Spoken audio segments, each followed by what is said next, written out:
안녕하십니까. 거짓과 진실의 우종창 기자입니다.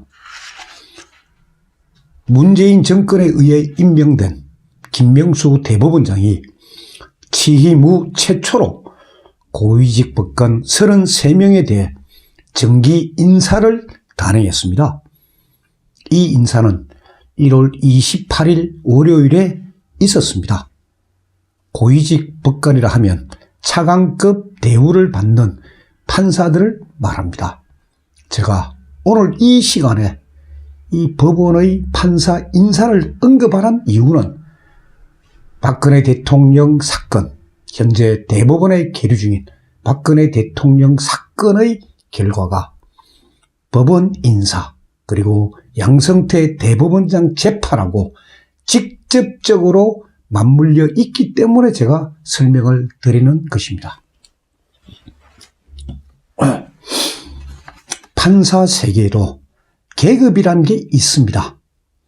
우리나라 판사는 2018년 6월 기준으로 총 2,921명입니다. 이 중에 장관급 판사가 14명이고 차관급 판사가 159명입니다.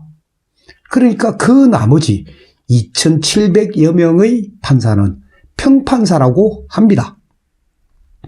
그런데 행정부의 경우에 차관 정원은 169명입니다. 그러나 사법부의 경우에 차관급 판사가 159명이니까 차관 대우를 받는 공무원은 사법부가 가장 많습니다. 그리고 평판사는 어떤 사람이냐? 평판사는 지방법원 소속의 부장판사와 판사, 그리고 고등법원 소속의 판사들을 평판사라고 합니다.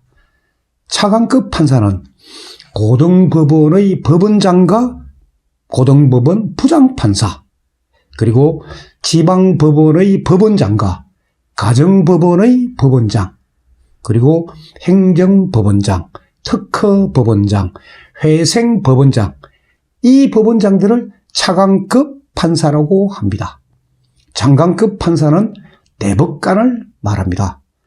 우리나라 대법관은 대법원장을 포함해서 정원이 총 14명입니다. 근데 이 14명이 표대결을 해버리면은 이게 7대7로 동수를 이룰 수가 있습니다. 그래서 법원 행정처 처장, 이 자리가 이제 대법관이 맡는 자리입니다. 법원 행정처 처장을 맡은 대법관은 재판에 관여할 수 없도록 되어 있습니다. 그래야 대법원 전원 합의체 그 13명이 표결을 하니까 그런 홀수 결과가 나옵니다. 최근에 검찰이 그 재판 거래에 관여했다 하는 그 이유로 법원 행정처 처장을 지낸 박병대 전 대법관, 고영한 전 대법관에게 구속영장을 청구했다가 기각됐습니다. 영장 기각된 이유? 기각될 수밖에 없습니다. 왜? 그 두 분은 법원 행정처 처장으로서 재판에는 관여하지 않았기 때문입니다. 그분은 법원 판사들의 인사와 예산만 전담했지 재판에는 전혀 관여하지 않았습니다. 그러니까 제가 혐의가 안 되는 거죠.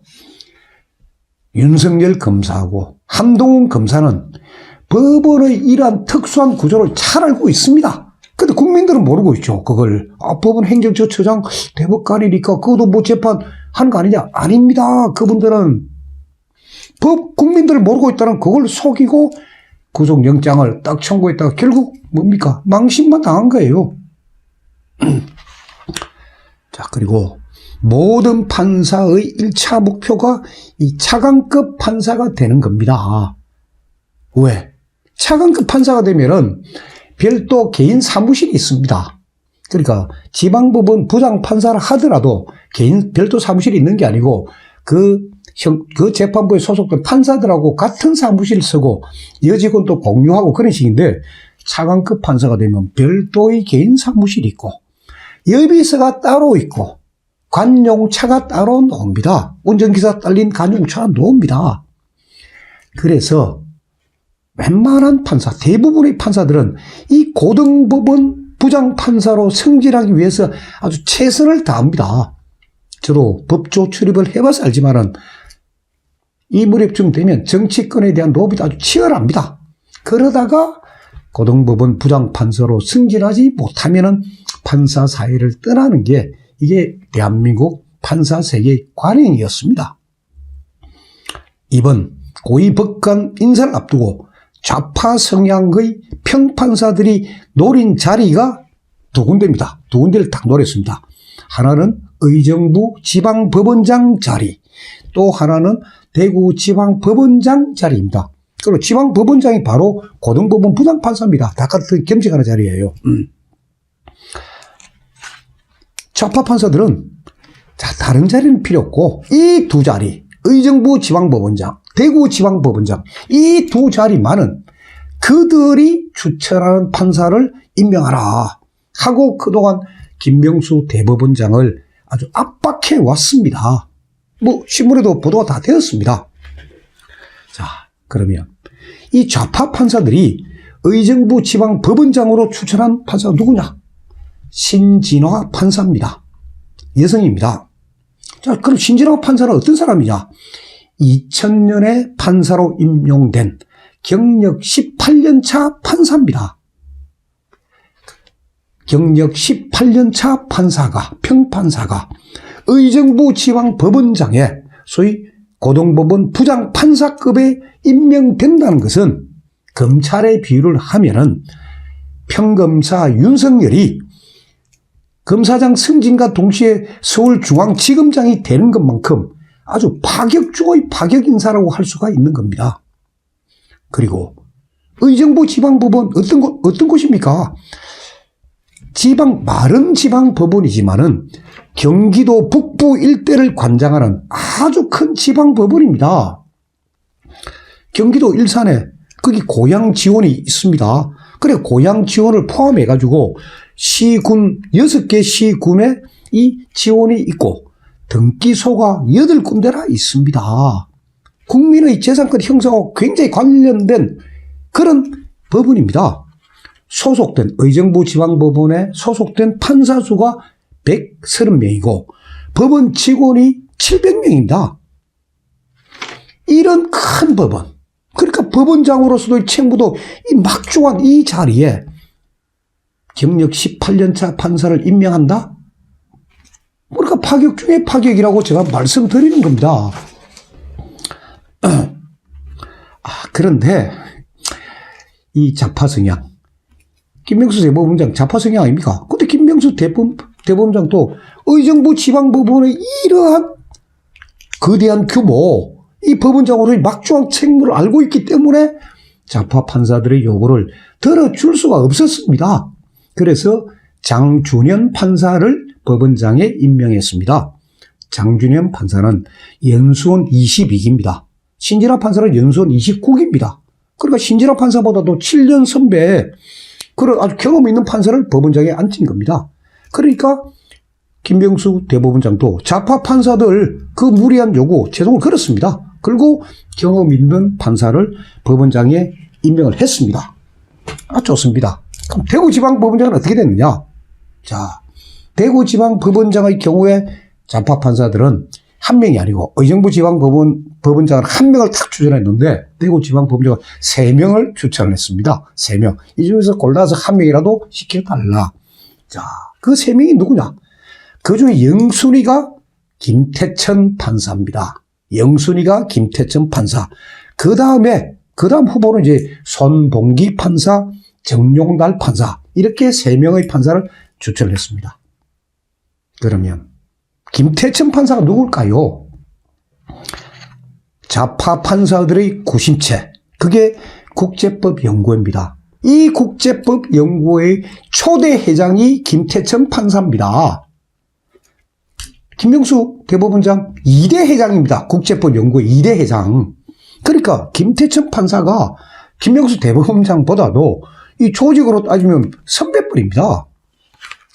그래서 이제 김태천 판사가 만약에 대구지방법원장이 되면은 좌파 판사들은 김명수 대법원장이라는 그런 공식 조직도 있지만은 좀 김태천 대구지방법원장을 중심으로 한 그들 나름의 탄탄한 별도 조직을 갖게 됩니다. 자, 이런 참 미묘한 선택의 이 시점에서 김명수 대법원장이 아주 교묘하게 인사를 합니다. 대외적으로는 좌파 판사들의 요구를 거부했다. 대외적으로 거부했다 하면서도 실질적으로는 좌파 판사들의 요구를 딱 들어줍니다. 이게 무슨 의미냐? 대구지방법원장에 소위 김태천 판사, 영순위 후보 김태천 판사는 아웃시킵니다. 대신에 차순위, 그 다음 후보인 손봉기 판사, 이 손봉기 판사를 대구지방법원장에 임명을 하고 또 그 다음 후보자인 정용달 판사를 부산지방법원장에 임명을 딱 해버립니다. 그러니까 좌파 판사들이 추천한 4명의 판사 중에서 2명의 판사, 즉 신진아 판사, 김태천 판사는 아웃시키고 나머지 2명의 판사는 법원장으로, 지방법원장으로 기용을 한 겁니다. 그래서 판사들 사이에서도 참 교묘하게 인사를 했다 하는 말이 나오고 있습니다. 그래서 제가 판사들을 상대로 한번 취재를 해봤습니다. 이번 김명수 대법원장의 인사에 대해서 어떻게 생각하느냐 해보니까 교묘하다는 그 표현이 나오고 그 다음에 제가 궁금했던 게 그러면 손봉기 대구지방법원장 그리고 정용달 부산지방법원장 어떤 분이냐, 어떤 성향의 판사냐 하는 걸 제가 취재를 해봤습니다. 이 두 분 다 연수원 22기 출신입니다. 그러니까 중견 판사들이에요. 그리고 두 분 다 좌파 성향이 아니라고 합니다. 참으로 다양한 일이 아닐 수 없습니다. 자, 고위법관 인사가 이제 단행이 됐습니다. 그 다음에 2월 달에는 고등법원 판사 인사가 이제 예정이 되어 있습니다. 고등법원 판사가 되면은 고등법원 부장판사로 승진하기가 아주 용이합니다. 그러니까 이번에 고등법원 부장판사로 승진 못한 사람들도 고등법원 판사로 딱 자리를 옮겨 놓으면은 그 다음에는 부장판사로 승진할 수가 있습니다. 그래서 이번 2월달 판사 인사에 약간 수백 명이 지금 자리를 옮기는 걸로 제가 지금 알고 있습니다. 그래서 이 수백 명의 이 평판사의 자리 옮기면서 좌파 판사들이 어느 자리에 가는지 제가 유심히 지금 지켜보고 있습니다. 제가 제일 주목하고 있는 것은 지금 김태천 판사, 그분은 현재 제주지방법원 소속의 판사입니다. 그 김태천 판사가 과연 어느 자리로 갈 것이냐. 그 자리에 따라서 좌파 판사들의 법원 내 입지를 제가 짐작할 수 있습니다. 그리고 제가 왜 사법부 인사를 주시하느냐. 제가 제일 처음에도 말씀드렸지만은, 자, 대법원에 현재 계류 중인 박근혜 대통령 사건은 이 판사 인사하고 그리고 양성태 대법원장 재판하고 이 맞물려 지금 돌아가고 있습니다. 무슨 말이냐? 자, 박근혜 대통령 사건에서 뇌물죄 부분, 뇌물죄는 거의 무죄로 판명이 났습니다. 남은 건 뭐냐? 직권남용이에요. 직권남용이 되느냐 안 되느냐 하는 그 부분의 판단만이 지금 남아 있습니다. 근데 양성태 대법원장 혐의가 뭡니까? 직권남용입니다. 직권남용. 양성태 대법원장도 지금 직권남용으로 구속돼 있고 박근혜 대통령 사건의 지금 아주 핵심적인 판단이 남은 판단이 직권남용입니다. 때문에 양성태 대법원장 사건의 1심 재판이 1심 재판 앞으로 어떻게 될지는 모르지만 제가 계속 주시할 것입니다. 1심 재판이 결과적으로는 박근혜 대통령 사건의 그 결과를 예측할 수 있는 그리고 판단할 수 있는 바로 잣대, 바로 밑에가 될 겁니다. 그래서 저는 사법부의 이 미묘한 지금 기류 변화를 주시하고 있는 것입니다. 다음 시간에 계속하겠습니다. 감사합니다.